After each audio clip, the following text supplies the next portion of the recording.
गोपीनाथ मुंडे स्मारकासाठी मुहूर्त कधी निघणार की अजूनही निवडणुकीसाठी थांबावे लागणार? 11-11चा कालावधी.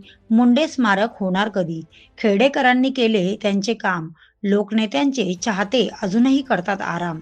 सिंदखेड राजा विधानसभा क्षेत्रात लोकनेत्यांचा हयात नसतानाही सामाजिक राजकीय दृष्ट्या अजूनही दबदबा असल्याचे दृष्टिक्षेपात स्वर्गवासी गोपीनाथ मुंडे यांच्या नावातच आगळं वेगळं रसायन आहे.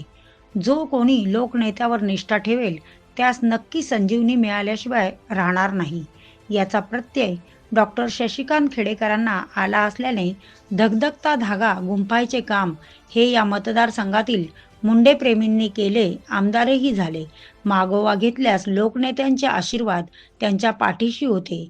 वेळ काळ बदलत गेला. संधी मिळाली. प्रशासक अरुण मोकळ यांनी डॉक्टर शशिकांत खेडेकर आणि दुसरे डॉक्टर सुनील कायंदे या दोन डॉक्टरांच्या ओपीटीला सामोरे न जाता जागा उपलब्ध करून दिली आणि 11 नोव्हेंबर 2024ला आरक्षित स्थळी लोकनेते स्वर्गवासी गोपीनाथ मुंडे स्मारकासाठी आरक्षित जागा असा नामफलक लावण्यात आला. तेव्हा डॉक्टर खेडेकरांनी किंचित प्रमाणात उतराई होण्याचा मानस बोलून दाखवला. सोबत दुसरे डॉक्टर सुनील कायंदे सुद्धा होते. पुन्हा जागा मिळाली, मात्र पुढील दिशा ठरल्या जात नव्हती. सदर जागेचा स्मारकासाठी आपलाही कुठेतरी प्रसिद्धीच्या माध्यमातून हिस्सा असावा म्हणून 11 महिन्यांनी तेथील चित्रीकरण केले. तेच डोक्यावर फिरेल असे काँग्रेस गवताने ती जागा वेढल्या गेली होती आणि परत आता 11 महिन्यांनी त्याच जागेवर नवनिर्वाचित नगराध्यक्षा माधुरी तुषारजी शिंपणे आणि तुषार धनशीराम शिंपणे हे त्या पाटीला हार बांधण्यासाठी गेले. नमस्कार केला. माध्यम होते.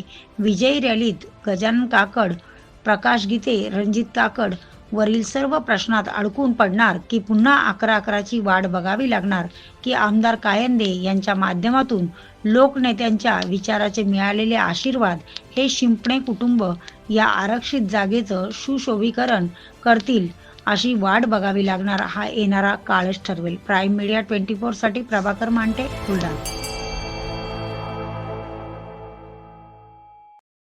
आपल्या सर्वांचं श्रद्धास्थान लोकनेते श्रद्धेय गोपीनाथजी मुंडे साहेब आज आपल्यामध्ये नाहीत, ही आपल्यासाठी अत्यंत दुर्दैवी बाब आहे. स्वर्गीय गोपीनाथ मुंडे साहेब यांनी या महाराष्ट्राच्या विकासासाठी, जनतेसाठी जे भरीव कार्य केलं त्याचं विस्मरण कधीही होणे शक्य नाही. आणि म्हणून अशा या लोकनेत्यांचं एखादं स्मारक या देवघराच्या शहर नगरीमध्ये असावं असे अनेक मंडळींची त्या ठिकाणी इच्छा, अपेक्षा होती. आणि आज असं भव्य दिव्य स्मारक या ठिकाणी व्हावं आणि त्यासाठी असणारी लागणारी जागा आज या ठिकाणी उपलब्ध झालेली आहे. आणि येणाऱ्या काही दिवसामध्येच आपल्या सर्वांचे लाडके नेते श्रद्धेय गोपीनाथजी मुंडे साहेब यांचं निश्चितपणे या ठिकाणी स्मारक उभारल्याशिवाय या ठिकाणी राहणार नाही असा मला विश्वास या ठिकाणी आहे. ज्यावेळेस दिली त्यावेळेस अधिकृत समजायची आपण.